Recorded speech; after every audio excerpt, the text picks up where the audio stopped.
கத்திரிக்காய் அவியல் எப்படி செய்கிறதுன்னு சொல்லி பார்க்கலாம். ஒரு 10 மினிட்ஸில் செய்யக்கூடிய ஈஸியான ஒரு டிஷ்ஷு. அளவுக்கு எண்ணெய் ஊற்றிக்கலாம். எண்ணெய் கஞ்சோனி தேவையான அளவுக்கு கடுகு உளுத்தம்பருப்பு போட்டுக்கலாம். வச்சு கருவேப்பிலை தேவையான கப்பல் வச்சுருக்கோம், அதை சேர்த்துக்கலாம். வதங்கிடுச்சு.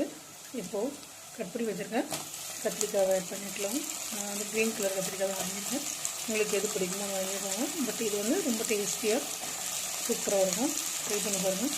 வதங்கிடுச்சு. இதில் தேவையான அளவுக்கு மஞ்சள் சேர்த்துக்கலாம், மிளகாத்தூள் சேர்த்துக்கலாம், மல்லித்தூள் சேர்த்துக்கலாம், கல்லுப்பு தேவைக்கேற்ப போட்டுக்கலாம். மீண்டும் எல்லாத்தையும் சேர்த்து ஒரு வதக்கிக்கலாம்.